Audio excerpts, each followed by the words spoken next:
Welcome back to another episode of the Practically Answered podcast. Guys, I'm so excited. As you can see, we have a guest.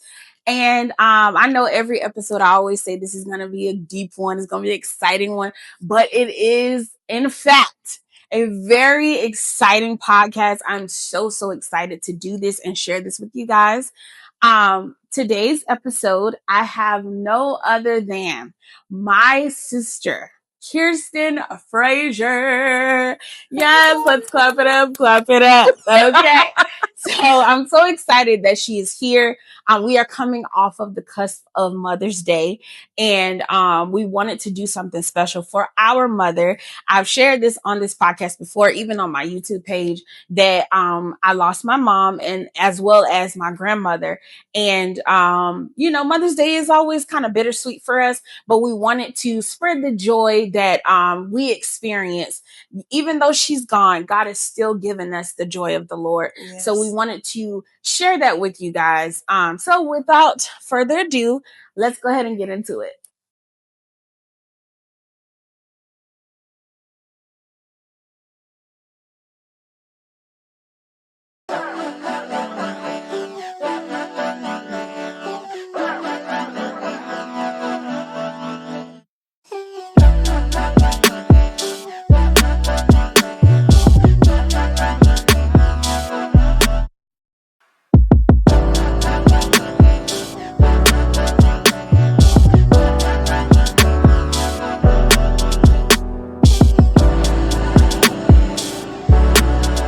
All right. So, like I was saying, guys, today's episode is very special to me as well as my sister because we are talking about our mother, the late Miss Lakeisha Renee Frazier. She is, listen, y'all clap it up for my mama, okay?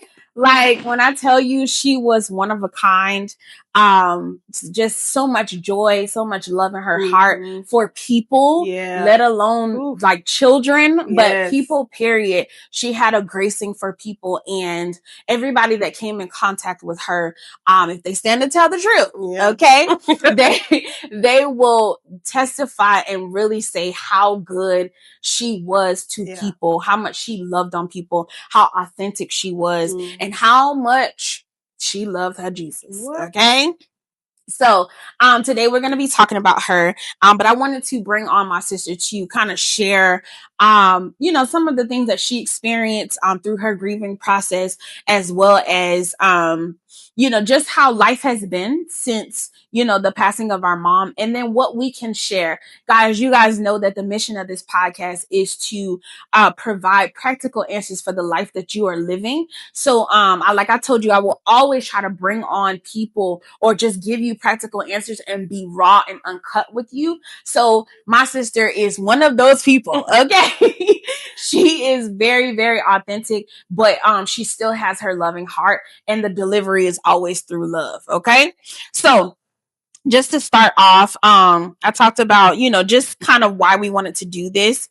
And of course, acknowledging my mama. Like you'll see as the episode goes on. So, the first thing I would like to ask you, first of all, is, how would you describe mommy to somebody who's never met her? I know. I know. That's a very loaded question. Yes. To be honest with you. I always say, like, anytime I'm talking to like my friends or somebody that I'm acquainted with, a coworker or anybody that my mommy end up coming up, I always say, like, you would love her. Like, that is like plain and simple, you would love her. And she will love you like her own. Yes. Whether you are older than her, you're younger than her, you young enough to be her child, she's going to love you like that. But yeah, I always say that you're absolutely going to love her. She is one of the most loving, caring people. She's literally like a mother to all, literally. And she don't fake it either. She's very honest and sometimes even blunt. Sometimes when she even say stuff, it used to shock people. It's like, she said that. Yes. Yes, she did. Yes, she did. Yes. I can definitely concur. My mom is one of the most loving people that I've ever met. But boy, she will cut you up, okay? And she always did it because she loved people. If she see you going down the wrong path or you're doing something that does not line up with the word of God, which is what she would actually say, she gonna tell you, and she's gonna love you through it though, which is the beauty of all of that. She's definitely somebody that you would just automatically be like, oh my gosh, I love Miss Keisha. That's what most people would call her. I love Miss Keisha. She just feels like, I remember one of our youth pastors at the time, she would say that she was like, Miss Keisha just feels like a warm hug. And I'm like, yes. So with us as her children, I would say Mommy was very, how could you say, she was very tough with us as far as like, oh God, her line was line upon line, precept upon precept. And that literally means like, you got to do it right. You're not cutting no corners. You're not playing around. You like, stop all that. You need to make sure that what you're doing is you're doing it in excellence and you are using your brain. Okay. That was her line. You have a brain. Use it. So she was very tough with us, but she still did it through love.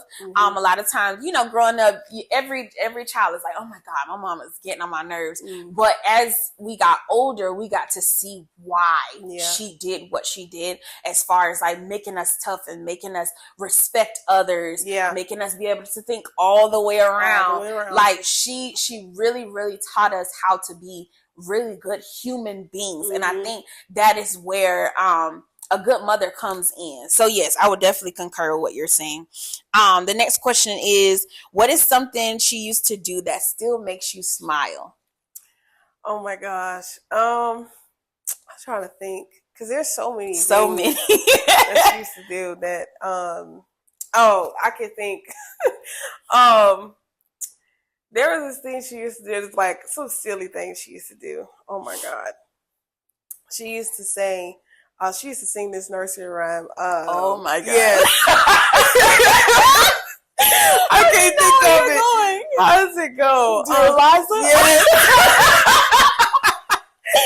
She would bust out with Dear Liza. All the time. Oh my God. At the time I didn't know what it was. I'm like, Mom, what are you singing? What are you singing? And she'll keep going and be cracking up Still Liza. Oh my gosh. That is something that is like, hilarious. I don't think a lot of people saw that version of her though. That is so funny. But it's so funny. It's like, because randomly, like, somebody will say something, it'll bring me right back there. And it would crack up. Listen, that is so true. I remember I was working at this preschool, and that song came on with, I think they were like the 1-year-olds. And like, I was like, oh my God, this song is so catchy. And I came home, and my sister was living with me at the time, and I was singing it, and she was like, do you not hear what you're singing? And I'm like, what? And when it clicked in my mind, I instantly fell out laughing. I'm like, oh my gosh, Dear Liza. Like, bro. Oh my, it was like that nursery. I don't even know where that, like, how old is that nursery? I have no idea. Like, it has to be, you don't really hear it like that no more. Like, that is not a nursery rhyme you will hear. You do not. That is so funny. For me, I would say, her dance, my mom, that was kind of loud. Yes, but any song that she would like, especially it had to be like a Christian song though. But if she heard a song that she really really liked, she had a go-to dance that is hilarious. Yes, like it's I'm not gonna like. It's 2 of them, really. It's like this one right here. Yes. She did this all the time. She used to do this a lot. Yeah, that was her thing. Yes. Like, okay. When she jamming, she gonna hit that's that how jam. you know she's enjoying the song. If she do that right there, she having a good time. So she said she got that from Vanity Fair, I think, from The Last Dragon. Yes. So, oh my God, yes. That was her thing. That was her favorite movie too. That to me, I feel like is dope. But anyways, I'll ask this one. The last question is, what is your favorite memory with her? My favorite memory of Mommy. I have no idea. Literally, it's just little moments like that. It's there's no specific memory that I'm like I always think about like this a go-to. It's just like throughout the day, like stuff will happen and then like it'll bring me right back to like a funny moment or something that she said, and it'll make me laugh or make me smile or whatever. I don't really specifically have like just one. I can agree. I will say there's one that comes to mind. I think I was still in middle school. I don't even know if you were born yet. You probably were. You probably was just a baby. But she and she did this in later years too. My mom, she knew how to like beat on the desk. And I never forget one day we were moving and they were moving one of the dressers and she was sitting on top of the dresser and she started doing it. And I was like, me and my other brother, we were like, Mom, you know how to beat? And she was like, child, please, y'all don't know about that. And like she went into it and we were just standing there like, oh shoot. That for me, it was a bonding experience because, you know, that was around my time. Like, yeah, like everybody beating on the desk, having fun. But to know that your mom can do it and do it well, like, listen, that I will say that's the first thing that came to my mind when I asked that question. Okay, so we're gonna get a little bit deeper. So this one is going into talking about like the losing her experience. And what I would want to start off asking, well, first of all, I would want to say to all of the viewers and the listeners, first of all, whenever you lose someone, and I think we've talked about this multiple times on this podcast, but when you lose someone, I know it is detrimental to your heart, to your spirit, even mentally. Like it can be very, very weighty because you lost somebody so special, especially when it's your mom. Okay. Yeah, really. So I definitely understand. And listen, you are seen, you are loved. I understand how you feel. It's a lot, and nobody can take away your grieving process. I want to say that to you guys. Please take your time to grieve. Don't let nobody rush you. Yeah. This is your experience. I don't care if your mom died yesterday or 50 years ago. Yeah. This is the thing that you have to learn how to deal with and live with now that they're no longer here. Okay. So I want to say that first. This is, even though we are laughing and we are reminiscing about the good things about her, I understand the totality and the severity of what you are experiencing. Okay. So, I want to say like, okay, the first question is, what was that time like for you? When we found out that mommy passed, we had to do the whole funeral thing. What was that time like for you? Now, if it's deep, okay, I understand. And we got napkins. But, yeah. Actually, okay. So, I never really got to explain this. This will probably be a little new for you too. Okay. But it was definitely shocking. And actually, I felt like something was gonna happen. Honestly, the night before, like I called her. I called her. And she didn't want to speak because she was like really weak or whatever. We normally was like checking up on each other, and she wouldn't check up on us. But I had this like gut wrenching feeling in my stomach. Yeah, I couldn't shake it. I'm like, I don't know what the heck is about that. But in my thought, I'm like, oh no, she about to go. And I'm like, what? I'm like, no. Thinking like, oh no, this is the enemy trying to make me fearful. Yeah. And but it was something I couldn't shake. Like even when I prayed, it was afterwards, I still felt like as I went to sleep, I felt it. Wow. And then I woke up and literally, like if y'all remember when she had explained everything that happened, she came in, walked in, and was basically waking everybody up. I literally woke up and I'm like, oh my God. I'm like, oh, Chrissy's here. Wait, Chrissy's here? Like, and it kind of clicked for me. And as soon as you said it, in my mind, I'm like, I knew it. Like, literally, I was like, I knew it.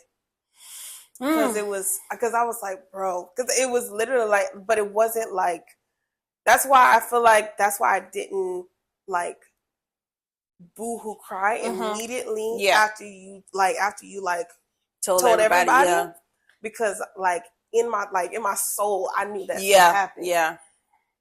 So like afterwards, so I wasn't really like the one that was wailing. I mean, I was wailing. I was wailing. But it didn't immediately happen like it did for everybody else. It just at least just for me.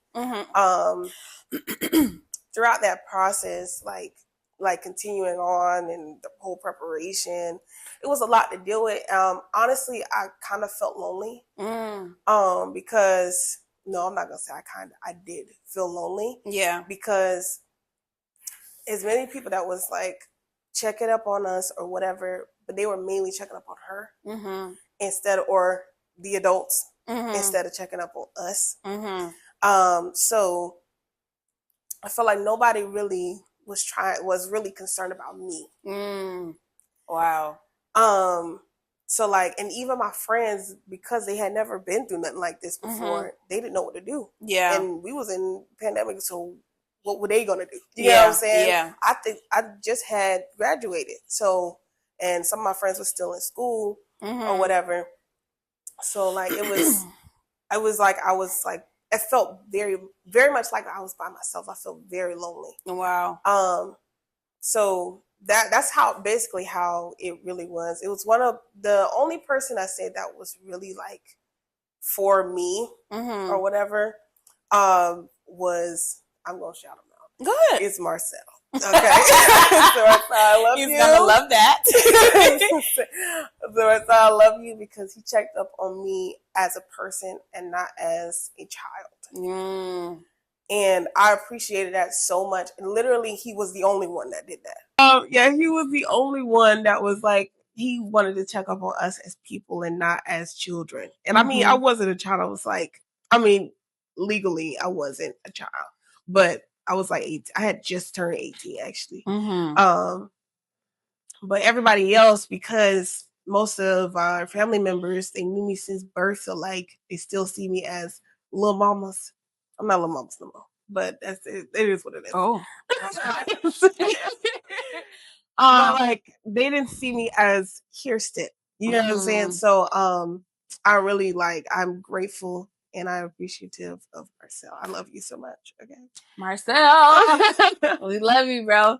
Marcel's one of our cousins. But anyways, I first of all, thank you for sharing that. I know that probably was difficult, but yeah, that is something that happens. You know, I am the oldest of my mom's kids, and you know, that's just usually what happens. You know, other adults look to the oldest or the adult like person in the room and they're like, how are you doing? And a lot of times we do not take that moment and stop and see how the other siblings or the younger people are doing. And I will say, looking back, I can definitely understand that feeling of isolation, that feeling of loneliness, because in reality, that's what was happening. People were always calling me, or they were calling, you know, like her sibling, like mommy's siblings and stuff like that. So, you know, like our younger siblings, well, my younger siblings were not a priority. If that, if I can say that, that's just the harsh truth. Nobody was really like, hey, how y'all doing? You know what I'm saying? And even if they did, it was very brief. It was like, y'all okay? All right, where Chrissy at? Like, it was one of those. And and it's unfortunate because, you know, they lost a mom too. It wasn't just me. It wasn't just, you know, my husband. He didn't just lose a mother-in-law. It wasn't just, you know, my mom's siblings. It wasn't just them. Like, her other children lost their mother too. So I can definitely understand where you're coming from. And I am so sorry that y'all went through that. You know, especially you being the youngest of mommy's kids.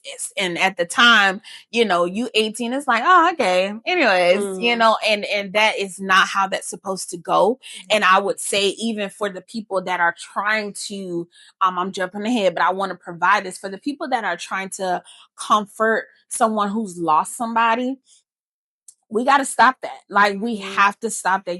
Even if you don't have the words to say, even if you don't have the words to say, slow down and see what they need. You know what I'm saying? Like, and I'm not saying like, oh, just bring food and bring, which is all great. We appreciate that. That is great, right? With that being said, if that person just want to sit on the curb and cry, just stand there. Just sit there with them. If they say, oh, I don't need nothing, I'm praying for you. Whatever it is, like don't just try to fix the problem, because there's nothing to be. What can fix it is bringing that person back, and you can't do that. So it's always good to just extend the love that you have in your heart for the person, even if you don't have the words to say. I think we got to get better at that. You know, speaking from experience, I've been that person where it's like, I'll talk to you later, and I'm like, that's not good either. You get what I'm saying? So just take the time out, slow down, see what they need, and just check on your people. Check on your people, even if they look strong. That's another thing. If they look strong, oh, I'm fine. I'm fine. Nope. Because my mama was one of those. Mommy was like, oh no, I'm fine, and nobody would ever know that she's suffering. As her children, we knew there were signs, but like on the outside, people like, oh, Keisha good. The devil is like, she's not. No, she's not. Really not. But can I say this one thing? I will definitely like piggyback on that. Based off of experience, because my friends didn't know what to do, and later on they asked me like, Kearstin, like, what's going on? Like, I didn't know what to do, so I didn't say anything, or I didn't reach out because I thought you wanted to be alone. I was like, no, that was the last thing that I wanted. I didn't want to be alone at all. Wow. I wanted to have somebody around me. That's good. Because isolation just made it worse. Yeah. And that's the first thing that an enemy will attack you the most. Real deep. Is in isolation. And the fact that on top of that, my friends didn't want to, like, because I don't blame them, because if you've never been through it or whatever, you don't know what to do. Correct. So they went to whatever they could, you know what I'm saying? What they thought was like, oh, I'm gonna just leave you alone or whatever, you know what I'm saying? But I wish somebody would have like, took me. Yeah. I don't care if we was going to the park. I don't care where we was going. Yeah. I just didn't want to be alone. Correct. I wanted to have, so even if they don't want nothing or whatever, I'm going to keep checking up on you. If they want to sit there in silence, because they don't need to cry all the time. We don't always have to be sad and sappy all the time. Yes, we might be depressed and we grieving all this extra stuff, but presence matters. Yes. Presence matters a lot. Even when, because I promise you, if you were to do that to someone, especially if they're going through something, even for a breakup, you'll even hear that when somebody's talking about their best friend. They were there even when, like after this breakup, they were just there. They were present. Yeah. And that mattered to them. And that's what also matters to people. You know what I'm saying? Correct. So that's just what I wanted to say. No. That's a great added tip. Yeah, I was definitely the opposite. I was the opposite. Maybe because I did have people like reaching out, and the attention that I was getting was not good. So it was more so, people want to be nosy versus like, hey, Chris, are you okay? You know what I'm saying? Yeah. So I was like, everybody just stop talking to me. Like, just leave me alone. And like some of the stuff that I heard, and it was just foolishness going on. So I was trying to get away from people because what was coming to me was not good. So I was like, I don't want to hear nothing. Don't talk to me. Just leave me alone, which eventually it did, do more damage, because like she said, the enemy will use isolation to cause you to go into a deeper, darker place. Yeah. And I believe at the time, because there were so many things going on at the same time and things were happening so fast. Yeah. I legit was like, okay, one, I want to be by myself, and then two, I can't be by myself, because I'm like, you have that sense of responsibility of like, is everybody okay? And then I was over the the process of making sure that the funeral went well and family coming from out of town, all of that happening, trying to make sure my siblings were good, still trying to be a wife. Like there was so many things happening at the same time, and mentally trying not to check out. I think all of that was like, I need to be alone. Okay. So, but I will say the people that was trying, like the people like Marcel and his mom and like different people throughout Chris and all those people that were trying to reach out to us, I feel like I should have been a little bit better at stewarding those relationships, even though I was not in the right frame of mind because I was, depressed and sad and all the things. I would say when they were trying to help the good people, okay, I should have let those people in, because when the funeral is over, this is what they don't tell you. When the funeral is over, everybody leaves. Okay.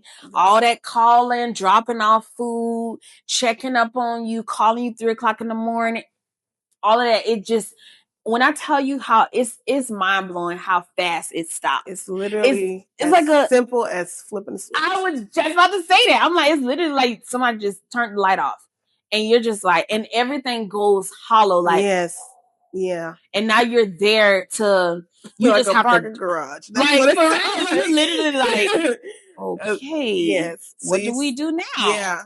And I'm like, wait, where did everybody go? And it's not like you saw everybody leave. It just stopped. So I will say, the people that are reaching out to you, if you are currently going through this, let them help.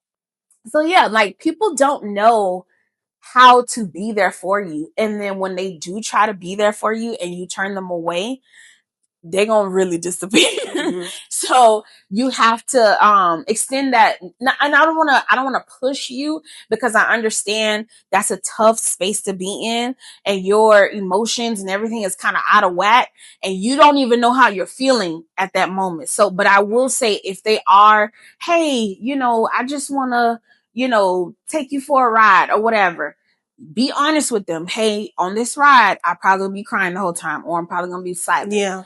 If that person is willing to deal with that and be there for you in that way, let them.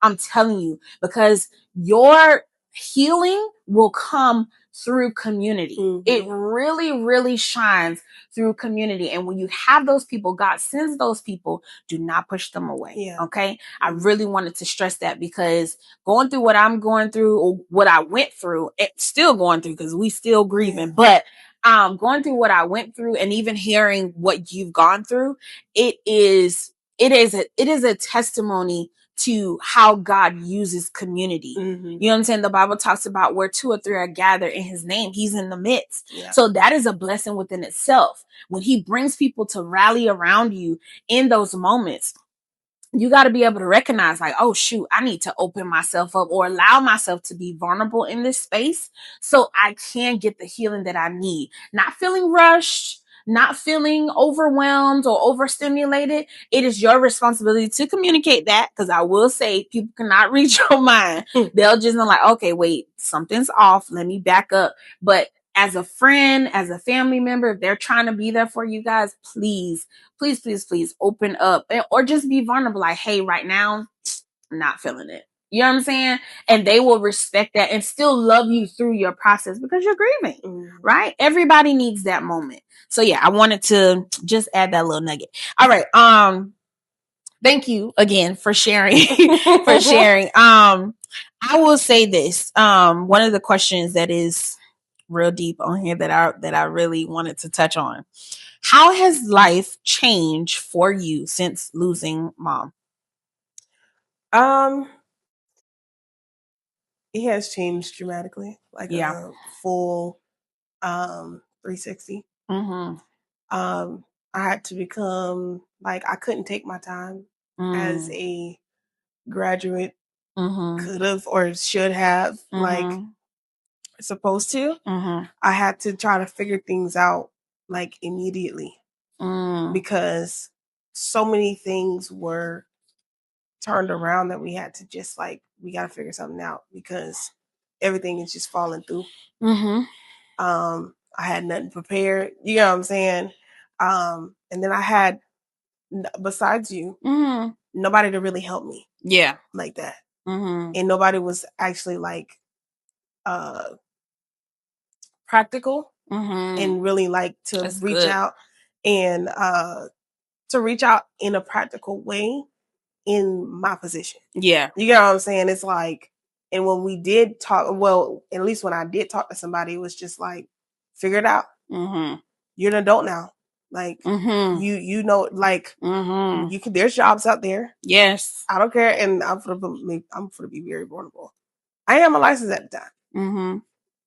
Figure it out. Stop using your siblings to be to as a crutch, which was not the case, by the way. But it's like, how am I supposed to do that? Yeah, you know what I'm saying. Instead of trying to walk me through it, you just here, you can do it. I don't see what the problem is, and then relaying it back to this generation. What? You get what I'm saying? Instead of trying to help me, like actually help me, you're just like, I don't see what the problem is. Yeah. So I almost forgot what I was talking about. No, it's fine. No, what was the question again? No, the question was, how has life changed for you since losing mom? That was stuff that I had to deal with, basically. Like literally trying to figure things out overnight. So, and that has been really the hard part, to be honest with you. Adulting has literally just slapped me in the face. Real ghetto. Yeah, real ghetto. Had to deal with it like a freaking wave. Yeah. All at once. Yeah. And me trying to swim up to the top to catch my breath. Who would if it was not for the Lord? Come on. Come on. Jesus. Yeah. I can bow down to the floor right now. Yes. Okay. If it was not for the Lord for being present, for being patient with me, my God, and calling me back to Him every single time. Ooh. Talk about it. Talk about it. Because He cared for me as His daughter, not just as His servant. Wow. My God. Yeah. But that's really, and also how it's changed is it's definitely shown me that I really need God. I really need Him. Come on. It's not just, some religion. You know what I'm saying? It's just God. You just going to church. No, I need Him. Yeah. On a day-to-day basis. Yeah. Every second of the hour, I need Him. And as simple as I'm hot. Jesus, I need you. And just leaning into that. So that's really what has changed my life since. Yeah. That's so good. My God. Okay. Because no, that is so real. Yeah, that is so real. Because first of all, y'all know me. I will talk about the goodness of the Lord every single time that I can, but He is so faithful. Jesus. He is so faithful and so good, even when we are not. And something you said that really pricked my heart to where I can like, okay, God is bringing me back to that place was like when I found out and I got the call about, my mom was gone.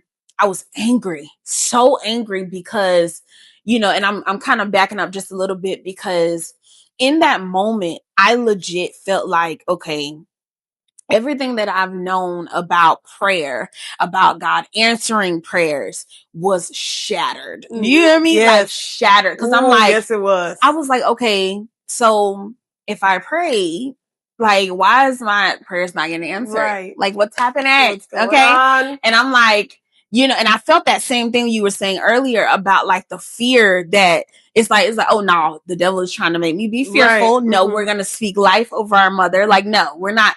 And for her life to indeed still, be taken away. It's like, wait, hold on. Cause Jesus, the math is not math. Yeah. Like, hold on. Real deep. And it really made me become spiritually mature because then I learned God is not a genie.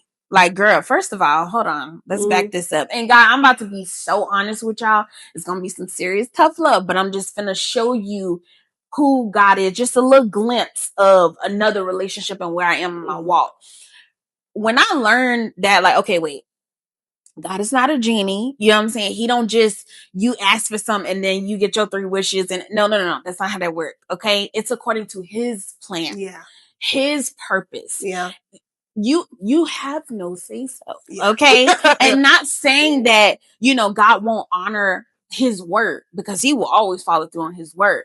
But it's according to his purpose and his plan. Mm-hmm. And the only way that you will know that is to have a relationship with him. Mm-hmm. Know his word. You know what I'm saying? Know the nature of God. Right. He's not just, all right, she said she needs this. Here you go. That's not how that works. No. Because there's a bigger and greater plan that we don't even have knowledge of yet. Mm-hmm. You get what I'm saying? So yes, this is a tough time. Yes, it's unfortunate. And it's a lot of times unfair, right? But at the same time, we still have to know that God is still good. Yeah. Okay.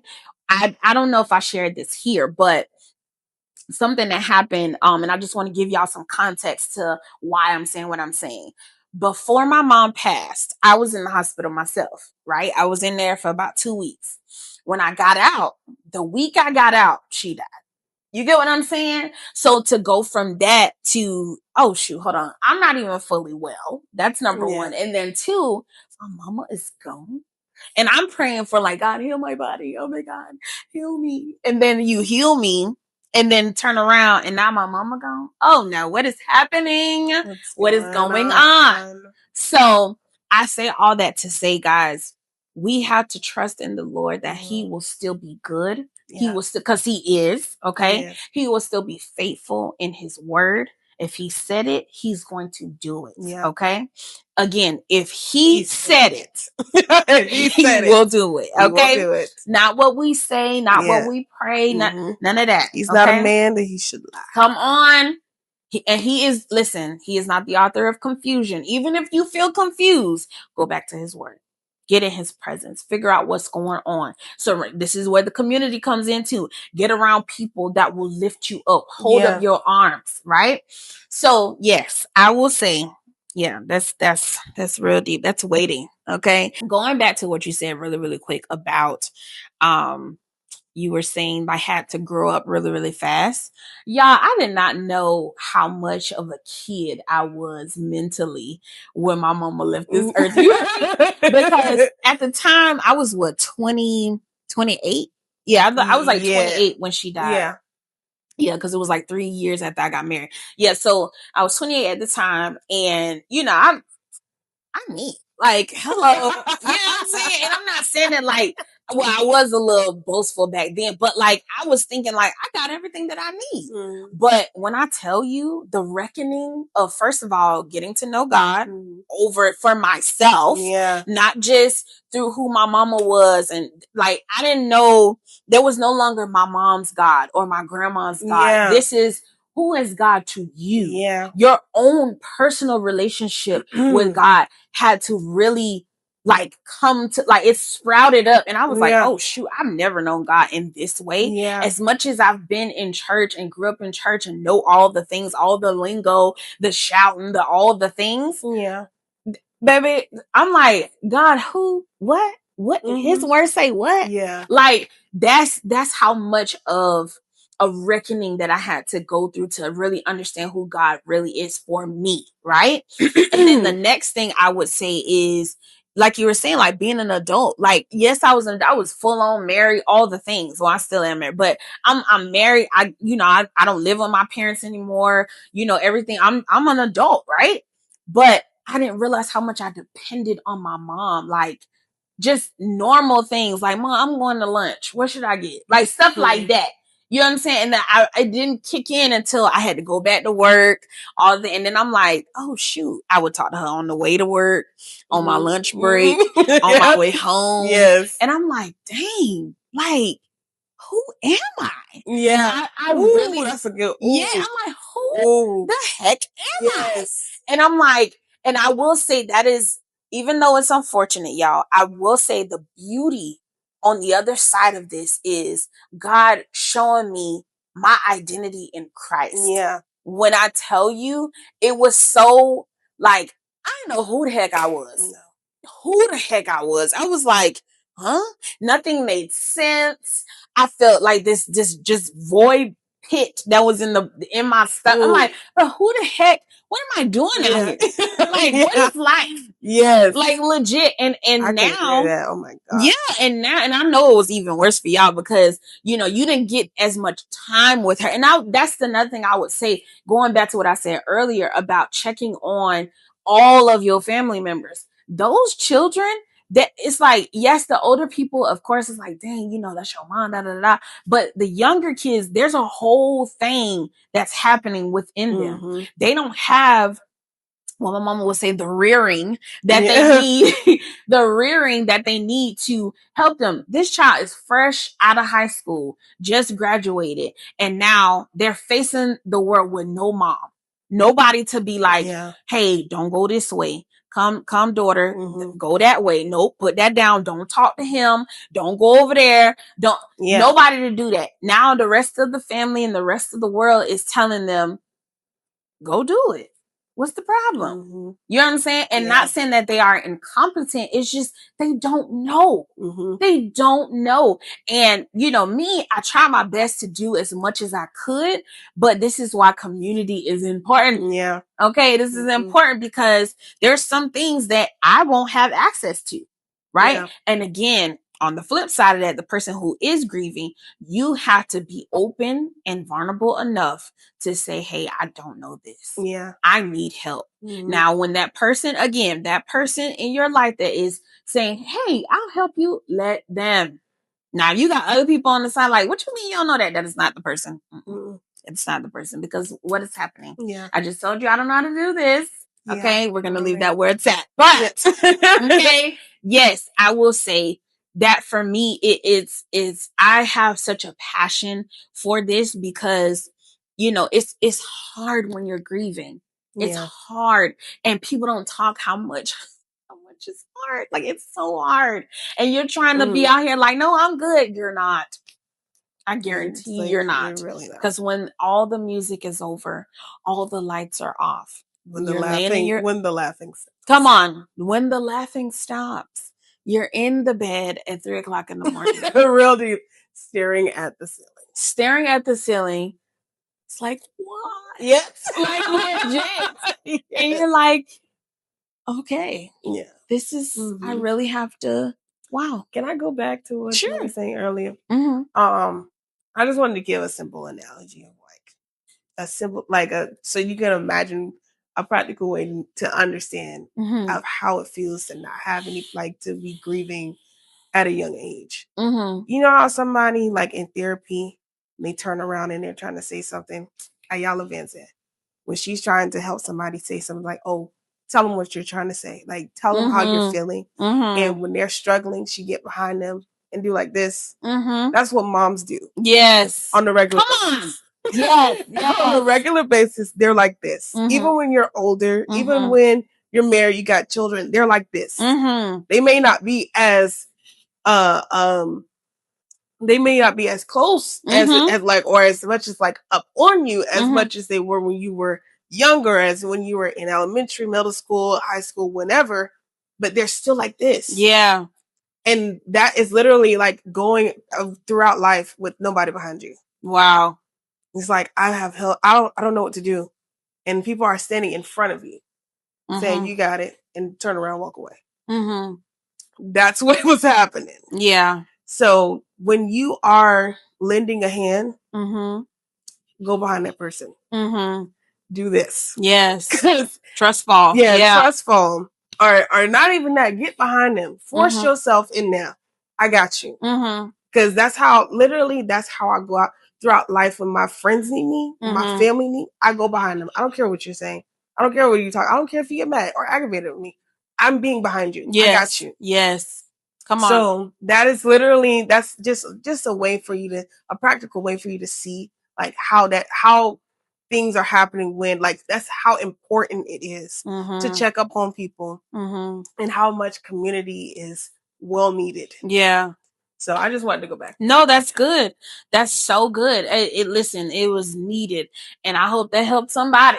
Okay, because that is a great visual, because moms are definitely like that. I would definitely say it almost made me cry, because I'm like, oh my God, we don't have that anymore. Yeah. But I will say this, and this is what came to my mind when you were talking.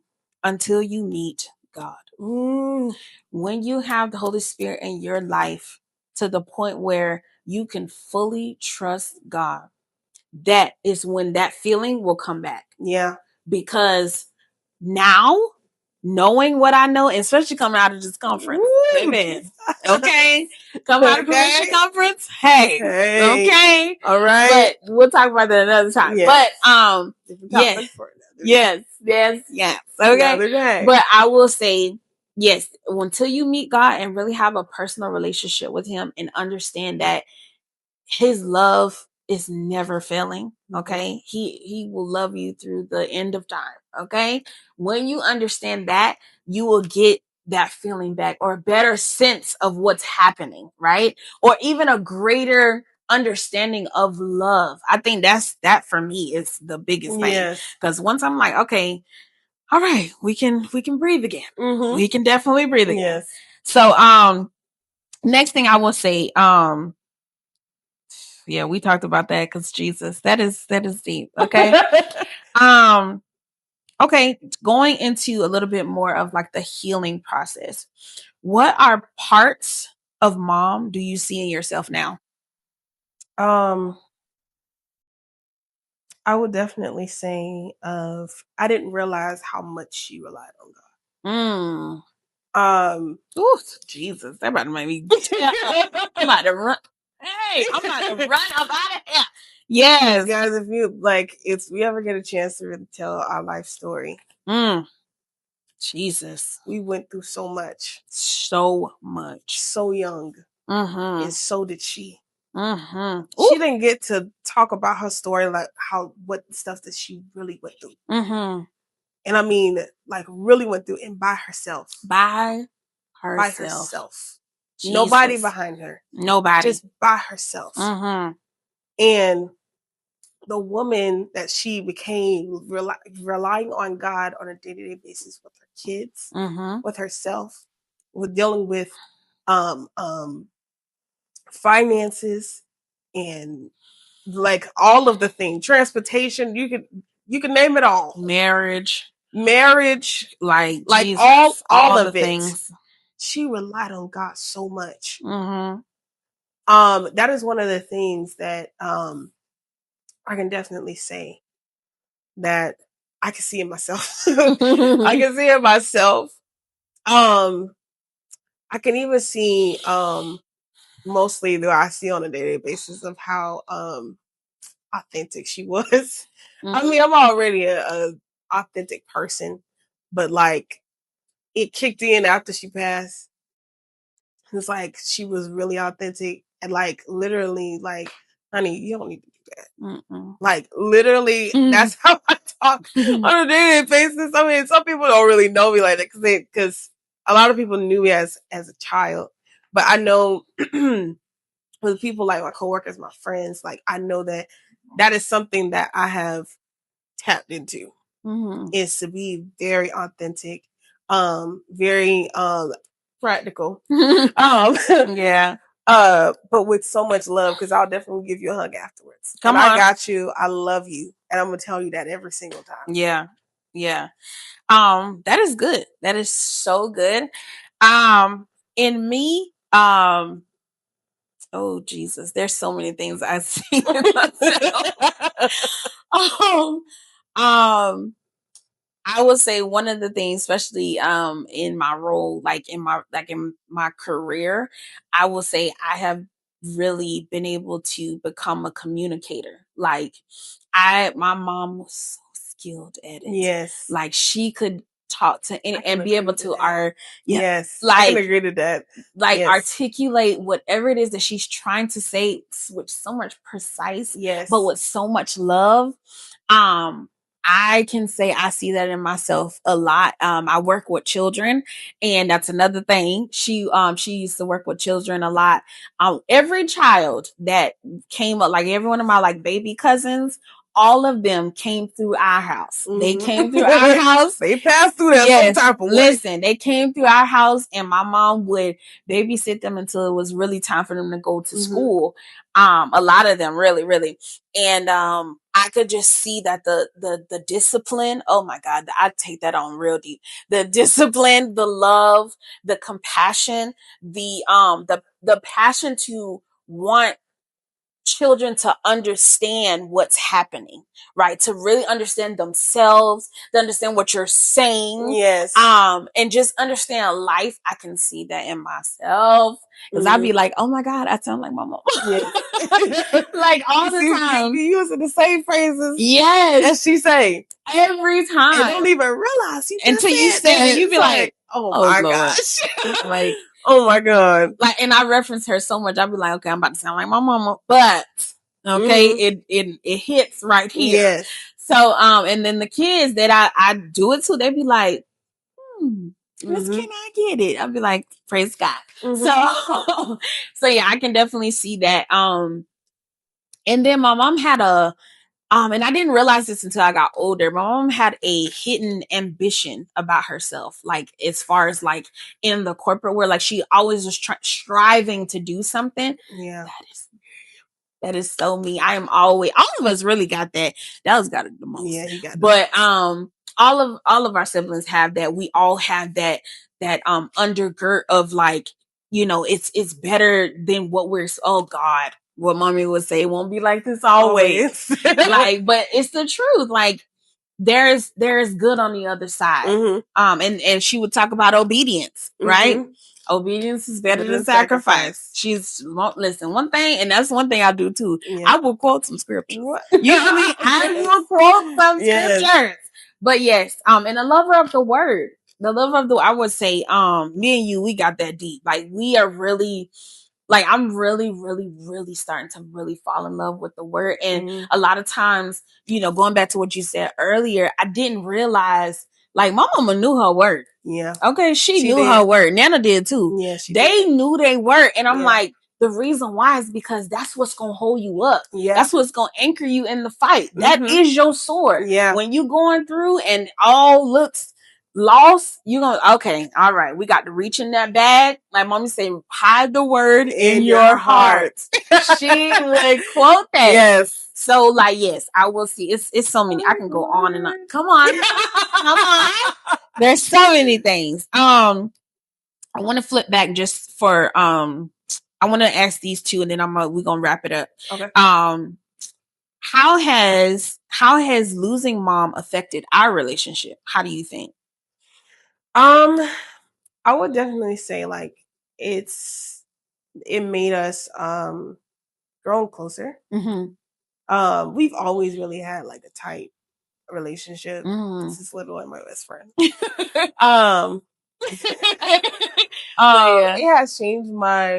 It has changed our relationship like tremendously. Realizing that we need each other as sisters and human beings. Yeah. And not just, you know what I'm saying? Like, not just like, oh, we're just going through our life. This is my friend type of thing. Because that's how we kind of really seen each other. Like, we're siblings. Yes, we're siblings. You know? But it's like,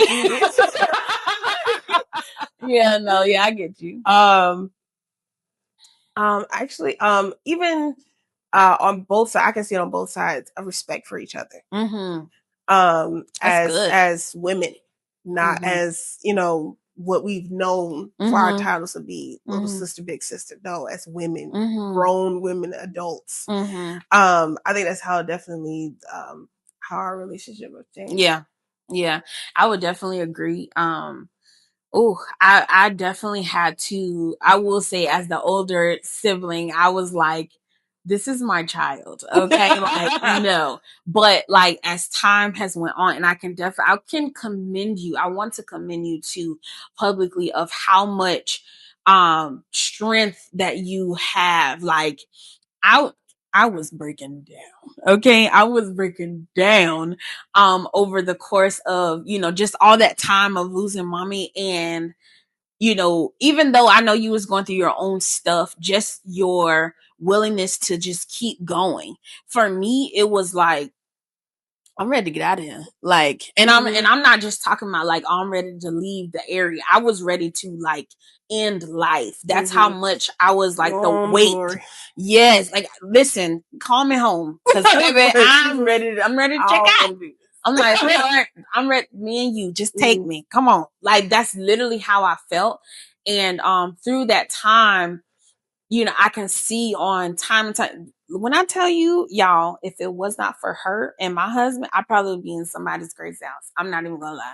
Because no, I'm legit. I'm legit telling the truth, because when nobody saw us, when nobody was checking up on us, even when nobody was around us, we was in that apartment. Like, people don't know, bro. It was how many people in that darn place? Me, Tori. Five. Yep. Five of us. And a buttload of animals. Anyways, yes, it was a lot of us in a 1-1, right? And we came together. We really like bunkered down and tried to heal. We really did. We really tried to heal, even though all of us was lost. Okay. Yes. All of us were struggling. All of us were going through whatever we were going through, mentally, spiritually, physically, emotionally. There were so many things and layers to our grief. Yeah. We really tried to come together. And you, Tori, and everybody else in that house, but you and Tori really like, Chris, you can do this, bro. Like it's not over. You know what I'm saying? Like the world still needs you. God still needs you. You know, mom, like you would always say, like, mommy would not want us like just giving up like this. And she wouldn't. Like, if she would have saw how I was tearing up, she was like, okay. Yes. Because you're doing a lot. Yes. Like my mama was loving, but she did not play about like us. Pity parties. What? Absolutely not. You finna get buffed. Yes. Like, she did not. No. I need you to hurry up and get up out of this. All right. Okay. Come on. Because who did God say you are? Yes. Like, what are we doing? So whose are you? Exactly. Are you not a child of the king? Yes. Like, come on. And it was very much so tough love, but I think we needed a mom like that because God knew our personality before we knew it. Yeah. We were so sheltered and we were so like, you know, everybody would think of us as like church mouses. Yes. But they didn't know the lions that were on the inside of us. And we needed a mom that would pull that out of us because we was like, no, I'm fine. Everything's good. Like, people literally would be like, what? We would have to get so close to her to hear what she's saying. That's what she's like. I've come a long way, guys. Listen, the woman you see today, okay? Come on. I've come a long way. My God. Even me, I legit, like, thinking back, how shy I was. I can never picture myself as like the person I am now, being bullied. Who? Where? It's like, what are you doing? Because what are you doing? And it's not even like I think I'm all that. It's like I couldn't even like physically or like emotionally, like what is happening? Like, it wouldn't even register that that's what you're doing. Yeah. Like, okay, what's happening? It's like, you serious? Yes, it would be wonderful. But it's because of the mom that we had. She was so like, no, when mamas would it's okay. When Kearstin would be like, you know, dealing with whatever at school, you know, she would, of course, like, okay, you know, it's okay, whatever. But you stay in that too long, she would be all right. Because you like, I'm gonna need you to get it together. Yeah. Like, quick. Yeah. And it taught us to like, oh, all right. Yeah. Like, I can't stay here. Yeah. You know what I'm saying? We got stuff to do. Yeah. I'm stronger than this. Yeah. That was the main thing. I'm stronger than this. And I'm so glad she did us like that, because we did not know that years later she wouldn't be here. Because if she would have coddled us, and we'd probably be God knows where. Jesus. But now, thank you, Lord. Yes. Thank you, Lord. But now, to be able to stand on 2 feet and tell people, first of all, be bold about Christ. Yes. That's one. That's the biggest thing, to be bold about Christ, not ashamed of who God is. That was her thing. Like, no. And then having some sense in your brain. What? No, don't She get out ain't there. play about no common sense. Listen, you better be able to think on your feet. Right. I can say that right now. What's happening? Yeah. Like, oh, okay. Yes, you got a brain. Use it. Yes. That's exactly how she would say it. You got a brain. Use it. What's wrong? Come on now. It's common sense. Yes. Don't act like God didn't give you no sense. Let's go. Come on. And you'd be like, all right. Okay. Like, yeah, come on. Let's go. Now, do it again. Yeah. And then you get the cry. Fix that. Like she was so tough, but she was a strong woman. And like I said, yeah, we will keep repeating it. We can go on and on and on. My mom she was such a loving person, but I'm glad she was the way she was because it taught us to be able to withstand the winds of life. Yeah. Like, you know, just stuff come at us. Things. Yeah. I could definitely say that.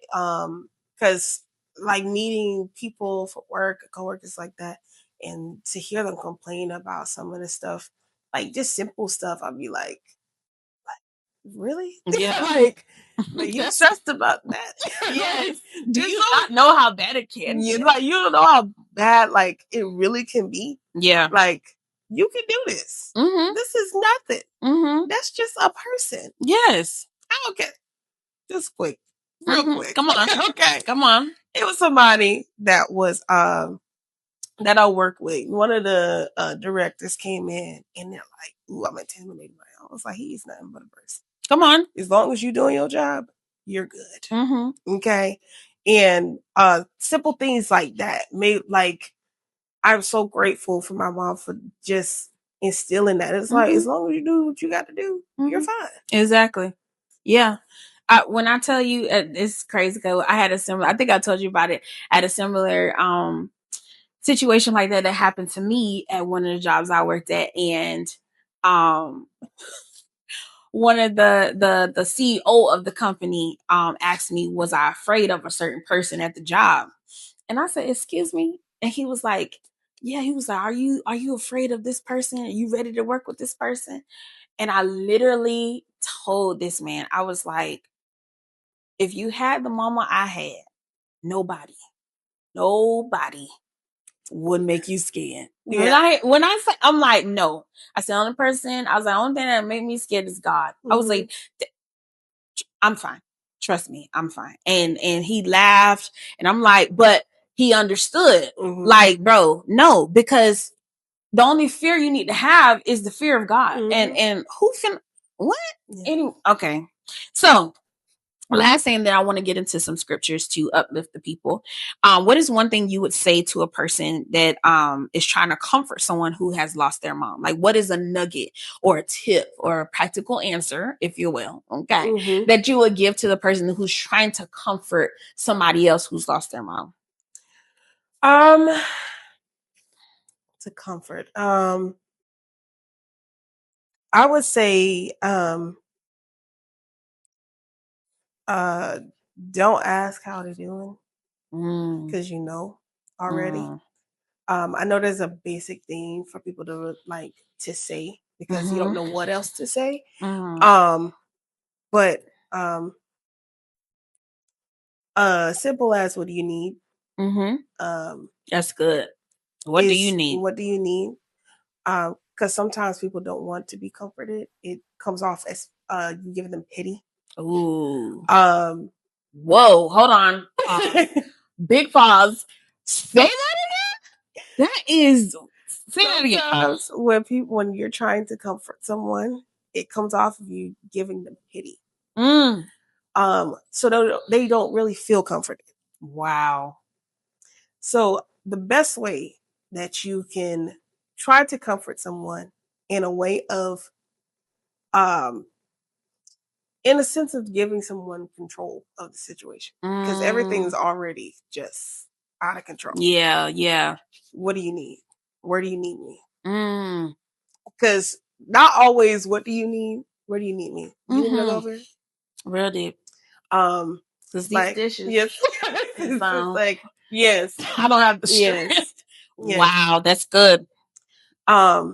that way of comforting someone, that I would say that is like one of the best ways that you could comfort somebody.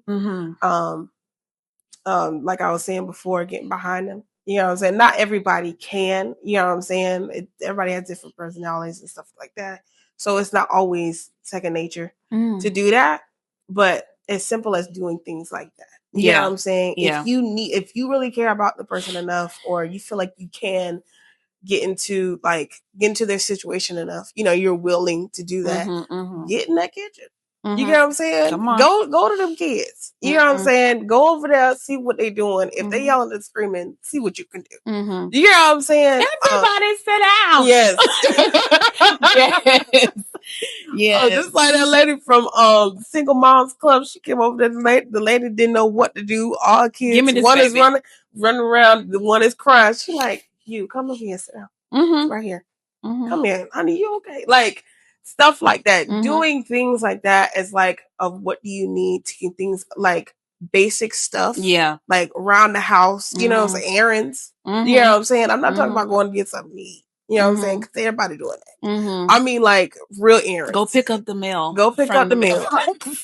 Taking out the trash. Yes. You know, stuff like that. Cleaning the bathroom. Yeah. Okay, because somebody want to clean the bathroom. Cleaning the bathroom. Yeah. You know what I'm saying? Yeah. Vacuuming your wiping the counters wiping the counters down. Okay, it's changing the setting. Yeah. On the TV. There it is. Okay. Yes. Things like that help.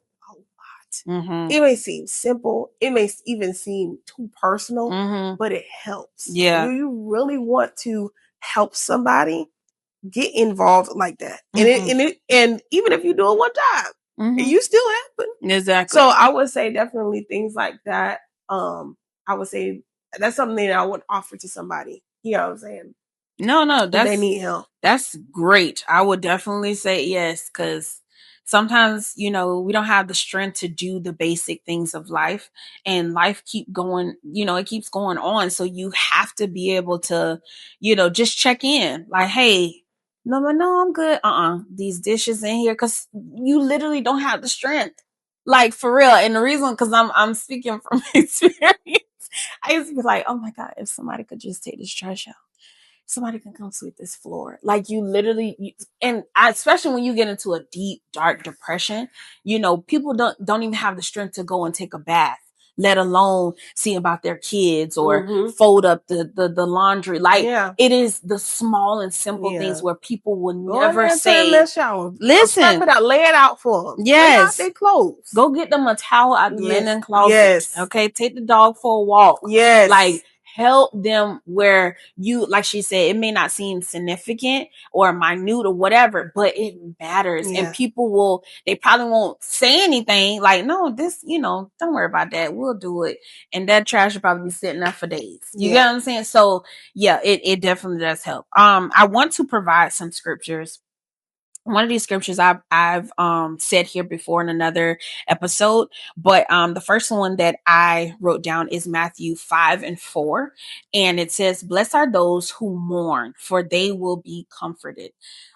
We talked about the goodness of God and how much He loves us and all the things, but God is so faithful. When we are going through, He is a comforter.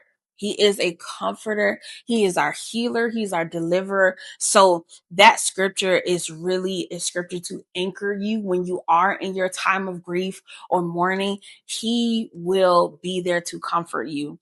The second one is Matthew 11, same chapter, Matthew, or same book, Matthew 11, 28 through 30.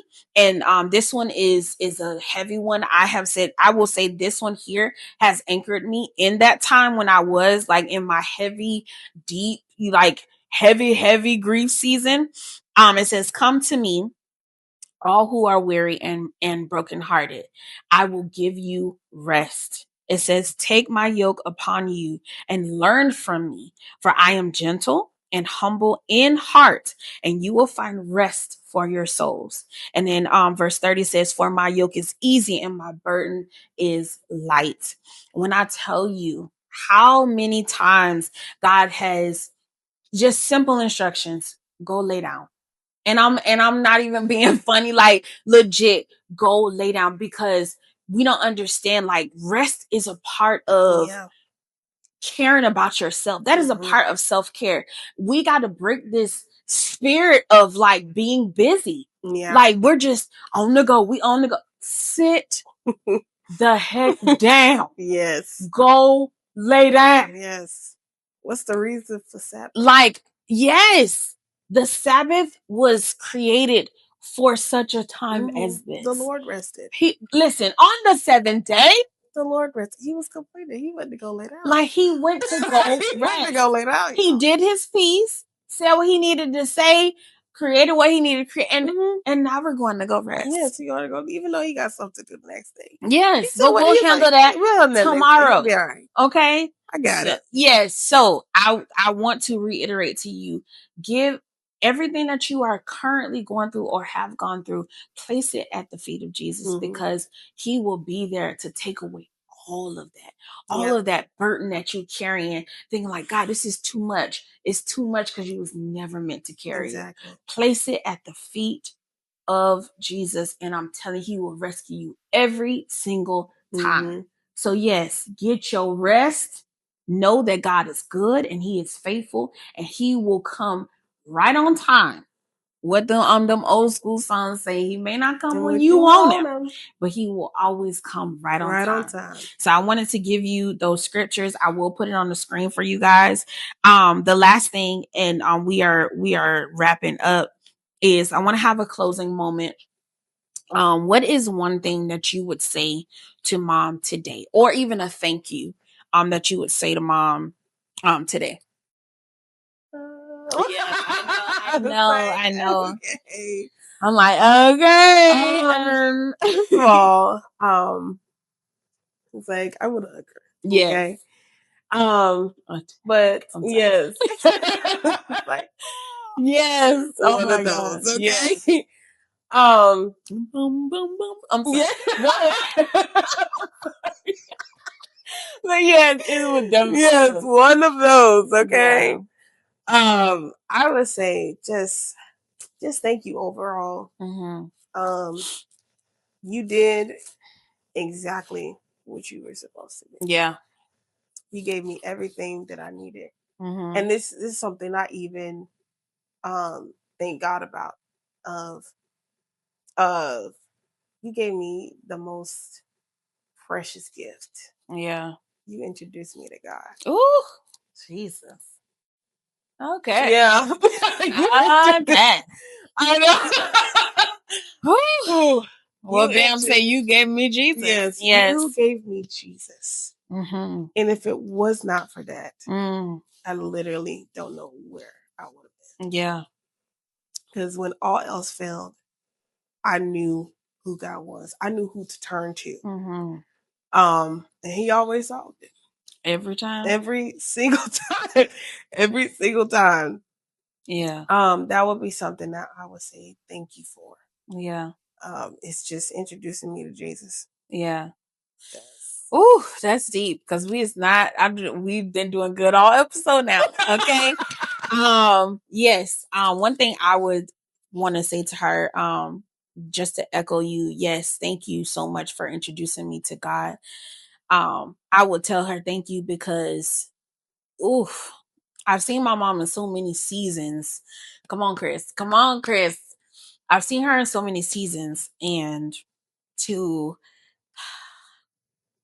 see her still press past, and love God, no matter what she saw, no matter how she felt, no matter how many times people told her no, closed the door in her face, did her wrong, did us wrong. Yeah. My mom continued to chase after God and continued to love him with all of her heart. And it is so mind-blowing that this woman, with all of the adversities around her, with health issues, with family issues, she continued to love God with all she had. And when I tell you, that is something that I will be forever thankful. Yeah. Because my mom showed us what it looks like to be a strong person that loves God. Yeah. You know what I'm saying? When we didn't know when literally, and people say this all the time, but when we didn't know what we was going to eat, when we didn't know what we was going to live, my mom trusted in God every single time. When so many times where what I would say, or what people would say, you had a right to be mad, she still chose to walk in love. She still chose to love on these people and still love God with her whole heart. When it's like, okay, God, I'm doing everything right now. You know what I'm saying? I'm living for you. I'm doing all the things. People are getting elevated and we still him. Yeah. She's Thing still. she used to say was, God is looking at my response. Oh, Jesus. That's God. Always, God is looking at your response. Yeah. It ain't about, she would always tell me, and she's like, Chrissy, it ain't about what they said. It ain't about what they did. It's about, what is God trying to teach you right now? What is he trying to show you right now? What does he want you to do? Her favorite thing is, what if you are the only Jesus that they would ever see? Yeah. How do you want God to look at you after everything is said and done? How do you want him to be pleased with you? She would always, when I would be in my little fits, and because I was, coming out of being shy and then going to the extreme of being bold and outspoken, I didn't know how to balance it out as a teenager. And my mom would be like, pick your battles. It's okay. You ain't got to say it. You ain't got, let God handle it, because nobody can get them the way God can. You trust in God and you continue to be who God has made you and called you to be. Every time God will do it for you. And the reason why I'm crying, I miss her, of course, but it's just a testament of how good God is. Because when I tell you, and like she said earlier, people don't know the half of what we went through as kids. Don't know the half of what she went through as a child, as a teen, as an adult. And to see her still walk throughout life with her hands lifted up, saying, God, whatever you want me to do, whatever you called me to do, I'm going to do it. Wherever you call me to, I'm going. Whatever you want, God, I will do it. That, listen, people can't say that. People cannot say that. And thank you, Jesus, that she did it to the end of her time. Like, to the end of her life. When I tell y'all, this lady was literally in the hospital, leading her nurses to Christ. And I'm like, we're like, Mom, leave them people alone. She didn't care about that. She even said to me, I was like, Mom, stop bothering the people about Jesus. Like, we know you love him, okay? She said, Chrissy, she said, you don't know why God got me in here. I could be the reason why, like, them getting saved is one of the reasons why I could be in here. You don't know. I'm going to be obedient to what God wants to do. And I was like, this lady is literally, at the time we didn't know, but you literally on your deathbed, still thinking about the mission and following Christ. My God. She used to be on that hospital bed, had her hands raised, worshiping God. Listen. Every Sunday, still watching it. Listen. Okay, still watching it from her phone. Listen. Hands raised, when I tell you, God. So I am so grateful. I'm so I wanted to not go through this episode and cry, but you gotta say at least one. Listen, but I just want to tell you, like, though you may be experiencing whatever is going on with your grieving process, however you're feeling, whether it's a mom, a dad, grandma, auntie, cousin, husband, wife, dog, come on, animal, I don't care. Like, bro, I don't care. If you are grieving, you're grieving. Listen, okay, you are seen. Yes, you are valued. God is not through with you yet. Yes, your destiny is. You have not seen the things that God has for you. The Word of God says, eyes haven't seen, ears haven't heard. Okay, what God is gonna do. So never, never, never, no matter what you're going through right now, no matter how much it look like all is about to be lost or is lost, God is still in control, and he is still faithful and just, and he will do what he said he will do. So I want you to look to the hills. Okay? Look to the hills, which cometh your help, and know that God is there and he loves you and he will never leave you nor forsake you. So I'm so grateful. If you got to the end of this podcast, thank you so much for watching, for listening. I hope it helped you. I hope it spoke to your spirit. I hope that you got something that you can use practically in your life right now. As always, y'all, I always tell y'all to send me a message or even scan a QR code. Listen, do what you need to do. If you are going through something and you want us to know about it, send it in the comments, scan the QR code, all the things. Instagram, hit us up at Practically Answered Podcast. Trust me, we are here to help you and walk you through this journey. This podcast is not just meant for us to sit here and talk about stuff. I really want to help people that are going through things in their life. It's time out for cliches. It's time out for just the normal day-to-day. People are suffering. And if you got the answer, don't you dare sit there and be quiet. Give people what they need. And this world, I don't care what nobody say, this world needs Jesus. They need him. I need him. We all need him. So listen, if you want to, if you're going through and you need to talk, you need your message to be heard, you need a practical answer, please do not hesitate to reach out, because trust me, I understand, and we are here. Okay. I love you, and I will see you in the next episode. Talk to y'all later. Bye.